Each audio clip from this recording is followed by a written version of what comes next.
Shalom, Ibu, teman-teman yang terkasih dalam Yesus Kristus. Terima kasih atas kesempatan yang diberikan pada saya untuk men-sharingkan apa yang sudah saya pelajari. Sebelum kita mulai, marilah kita hening sebentar. Kita renungkan di dalam hidup kita apa yang telah terjadi selama ini dan bagaimana Tuhan bekerja di dalam hidup kita.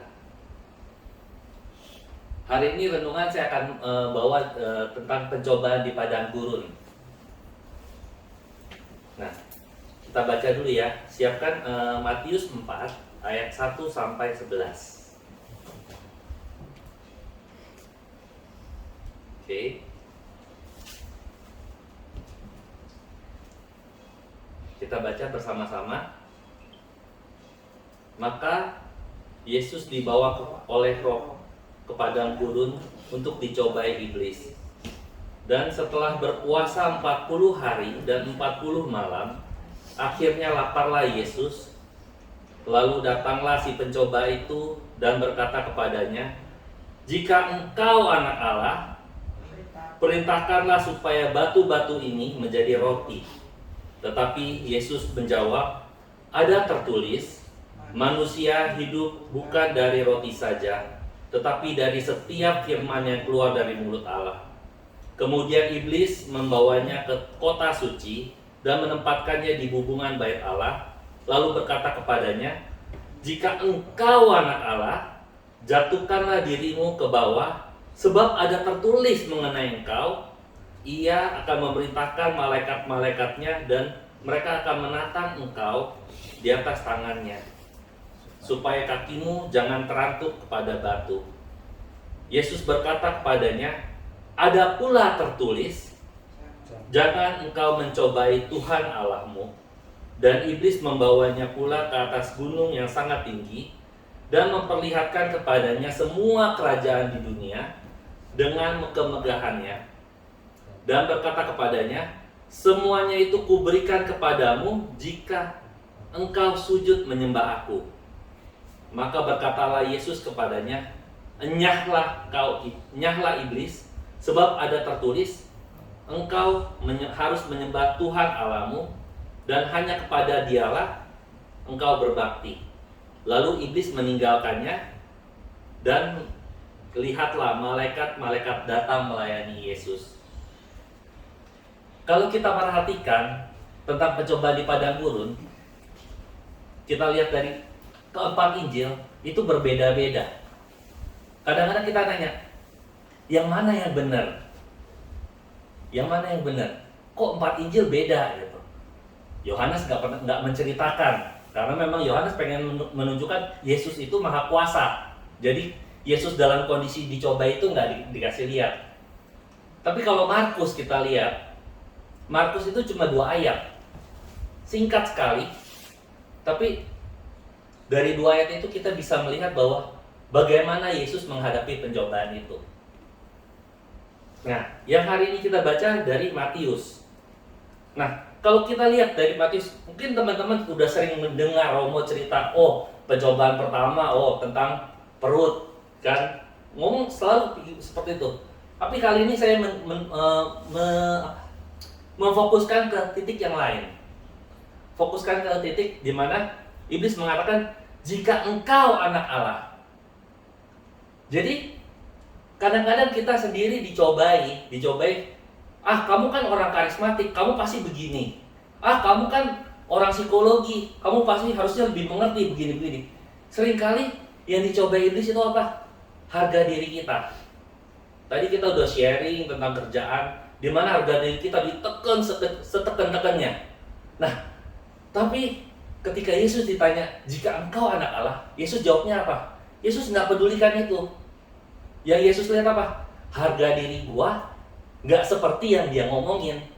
Gua nggak perlu membuktikan apa-apa untuk sebagai anak Allah gitu. Kadang-kadang kita ketika dicobai, kita sakit hati, kesel, dongkol, akhirnya ngelawan gitu kan, seperti itu. Atau mungkin dalam ada juga kalau ini menjadi korban mental korban. saya udah digaji memang untuk dimarah-marahin. Itu mental korban. Nah, seperti itu. Berarti apa? Orang lain yang menilai kita, bukan harga diri kita sebagai anak Allah. Sedangkan ketika kita jadi anak Allah, ketika orang tekan kita nggak usah pedulikan. Yang penting apa? Saya melakukan apa yang harus saya lakukan. Saya punya pengalaman tentang ketika saya dimarah-marahin. Ya puji Tuhan saya udah kenal Tuhan Yesus gitu. Saya bilang apa? Dalam hati aja, saya bilang dalam nama Yesus segala roh kemarahan aku ikat. Hilang marahnya, beneran itu. Dan terus saya baru ngomong-ngomong lagi, minta sesuatu sampai akhirnya bilang, kok gue jadi nurut ya yang lu ngomong ya gitu. Karena apa? Kita punya kuasa sebagai anak Allah. Jadi jangan sampai kita punya mental korban atau kita jadi tinggi hati. Oh, gua harus membuktikan nih. Kan akhirnya ego kita jadi tinggi hati. Dan kedua yang kita lihat apa? Lalu iblis meninggalkan dia dan lihatlah malaikat-malaikat datang melayani Yesus. Jadi bisa dilihat bahwa apa? Di setiap pencobaan Tuhan mengutus malaikat-malaikat itu untuk menguatkan kita. Ketika Yesus dicobai di Taman Getsemani, Yesus juga dikuatkan oleh malaikat. Dikatakan malaikat datang-datang untuk melayani dia dan menguatkan dia, memberikan tenaga buat dia. Nah, kenapa? Karena setiap pencobaan kita adalah pencobaan biasa yang gak akan melebihi kekuatan kita. Pencobaan kita itu adalah pencobaan yang Tuhan tahu kita pasti bisa melalui itu. Tuhan tahu bahwa ini kita dan kita itu anak Allah, punya kuasa. Ketika Yesus mengutus para murid, dikatakan apa? Pergilah, jadikanlah semua bangsa muridku, baptislah mereka dalam nama Bapa dan Anak dan Roh Kudus. Bahkan di Markus dikatakan apa? Inilah tanda-tanda orang yang kita baca ya, Markus. Inilah tanda-tanda orang yang percaya padaku. Ia akan mengusir setan demi namaku. Ia akan berkata-kata dengan bahasa lain. Tunggu bentar. Nah, dia akan memegang ular. Nah, jadi kan ini tanda-tanda ini akan menyertai orang yang percaya. Mereka akan mengusir setan-setan demi namaku. Mereka akan berbicara dengan bahasa yang baru bagi mereka. Mereka akan memegang ular dan sekalipun mereka minum racun maut, mereka tidak akan mendapat celaka. Mereka akan meletakkan tangan di atas orang sakit dan orang itu akan sembuh. Jadi kita punya kuasa. Ketika Yesus mengutus kita, dia nggak kasih kita dengan tangan kosong. Kita punya kuasa.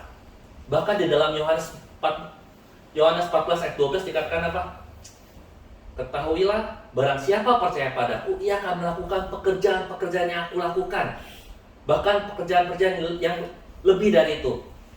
Kalau kita baca ayatnya, kalau dalam bahasa aslinya kan dikatakan sungguh-sungguh, aku serius. Dikatakan seperti itu.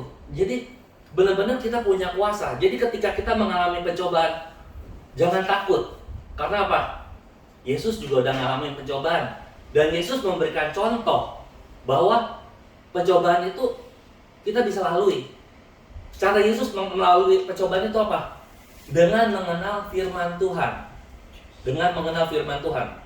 Jadi ketika kita mengalami pencobaan, kita harus mengenal firman Tuhan. Kenapa? Iblis pun mencobai dengan firman Tuhan. Beberapa kali kita lihat iblis mencobai dengan firman. Mazmur 91 disebut, Ulangan disebut sama iblis. Oh, ada tertulis tentang engkau. Kadang-kadang ada orang mau nipu kita juga pakai ayat yang tadi seperti Alvin cerita bahwa orang, ada ayat yang gini. Kita jadi yakin. Padahal belum tentu ayat itu berbicara seperti itu.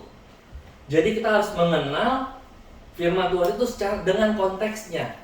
Firman Tuhan ini mau ngomong apa ya? Nggak cuma sekedar, saya baca satu ayat, saya tafsirin. Enggak. Tapi kita harus tahu ini maksudnya apa. Terus kita harus bicara dengan di dalam hati kita, Tuhan apa yang kau inginkan katakan dari ayat ini. Jadi nggak sembarangan orang ngomong, ayatnya begini, enggak.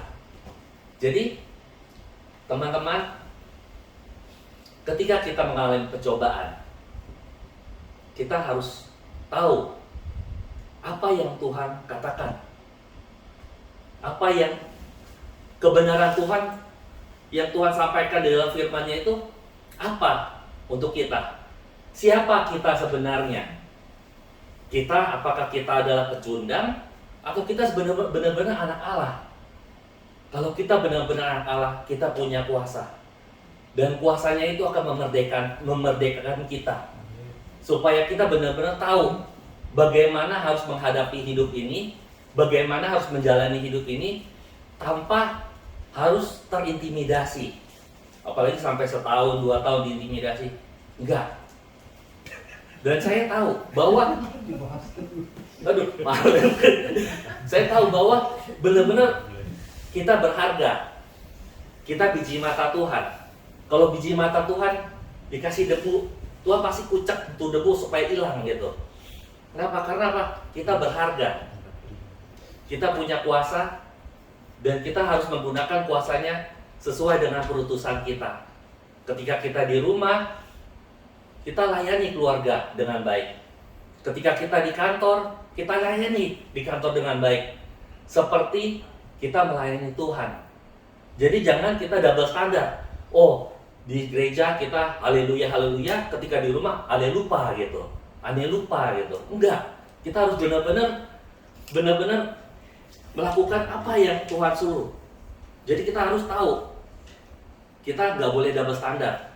Standar kita di gereja seperti apa, di rumah juga seperti apa. Jadi kita harus melayani keluarga kita, melayani orang-orang di kantor, melayani orang-orang di sekitar kita, supaya mereka lihat bahwa kita itu anak Allah. Dan kehadiran kita benar-benar mencerminkan anak Allah. Jadi jangan sampai kita dicobai oleh iblis. Kalau kamu anak Allah, kamu harusnya bisa begini. Kalau kamu anak Allah, kamu harusnya bisa begini. Enggak. Tapi ketika kita dicobai, kita tahu anak Allah punya kuasa. Tapi kuasanya itu apa? Kuasa yang harus sesuai dengan kehendak Allah. Jangan, kan dikatakan di dalam Matius tadi, roh yang membawa Yesus ke padang gurun. Dan di padang gurun itu dicobai 40 hari.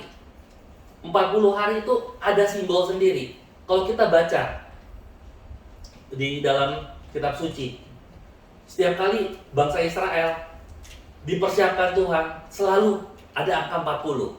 40 hari di padang melintasi tembok Yeriko. Musa ketika di Gunung Sinai 40 hari 40 malam menunggu apa yang Tuhan ingin katakan di Gunung Sinai. Elia juga berpuasa 40 hari. 40 hari itu adalah masa persiapan, masa penantian.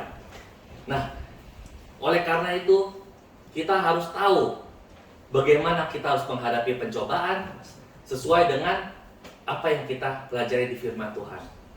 Terima kasih, Tuhan Yesus memberkati.